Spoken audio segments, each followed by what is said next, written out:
Hello दोस्तों, कैसे हैं आप सब। उम्मीद करती हूँ आप सब अच्छे से होंगे। तो चलिए बिना देरी के आज का टॉपिक शुरू करते हैं। आज आपके लिए एक नया सब्जेक्ट लेके आई हूँ मैं, फ़िज़िक्स। बच्चों ने काफ़ी डिमांड की थी कि फ़िज़िक्स के नोट्स दीजिए, क्योंकि अभी हमारा ये यूके SSSC के द्वारा जो पेपर होने वाला है पर्यावरण लैब असिस्टेंट, तो इसमें आपकी 12th बेस तक की क्या फिजिक्स मांगी गई थी। तो इसका जो पहला टॉपिक है वो है मात्रक। चलिए आज हम पढ़ते हैं मात्रक के बारे में।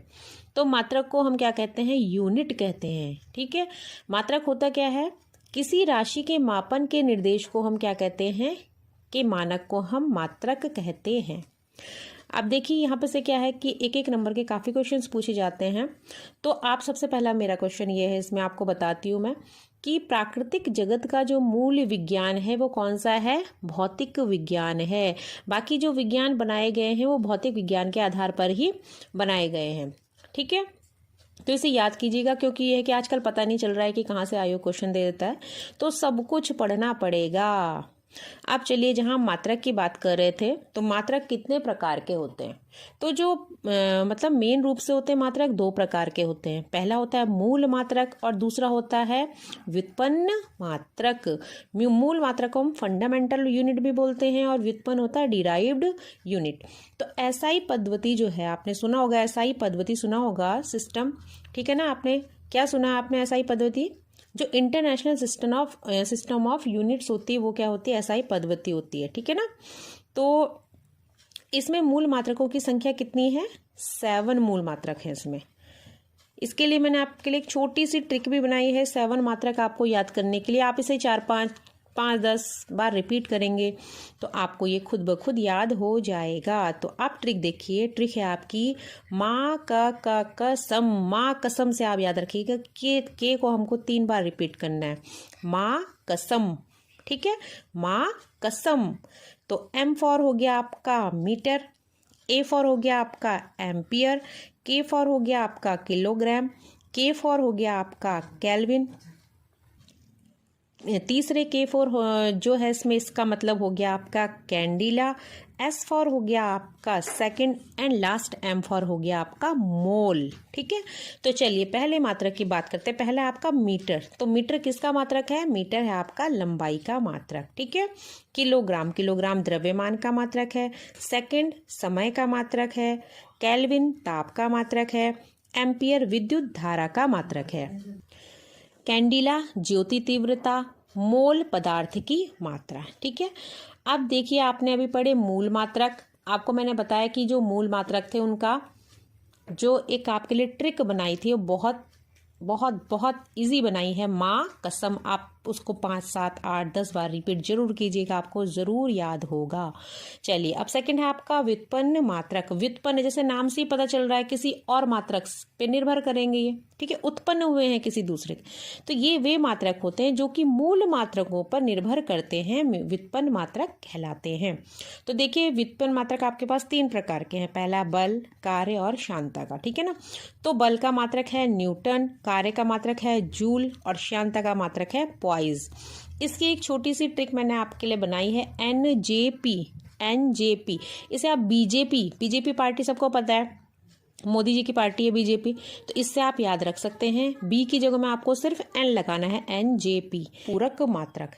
तो यहाँ पे से जो क्वेश्चन पूछा जाता है उस तरीके से पूछा जाता है कि समतल कोण, ठीक है ना, समतल कोण नापने के लिए कौन से मात्रक का यूज़ किया जाता है, या घन कोण और ठोस कोण नापने के लिए कौन से मात्रक का यूज़ किया जाता है।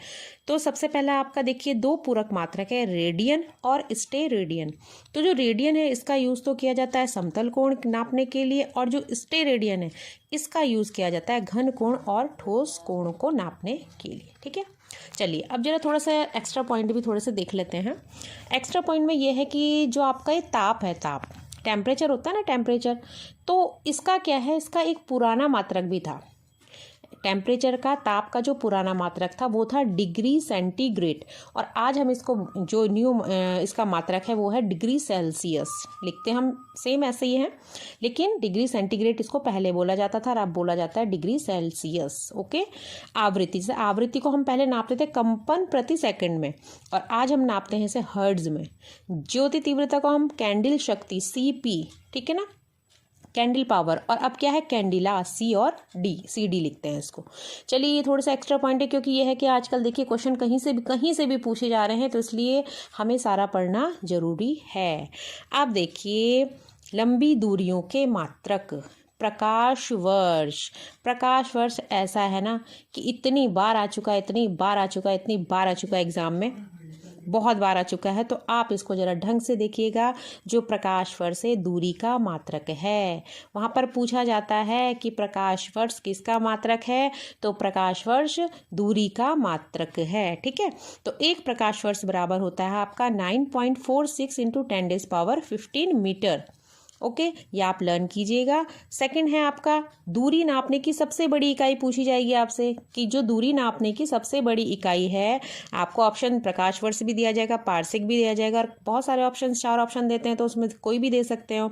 तो अब देखिए, क्योंकि प्रकाश वर्ष भी आपको पता है कि क्या है, दूरी नापने का मात्रक है, और पारसेक भी आपको पता है कि दूरी नापने के लिए एक मात्रक है, तो सबसे बड़े मात्रक की सबसे बड़ी इकाई पूछी जा रही, तो सबसे बड़ी इकाई है पारसेक।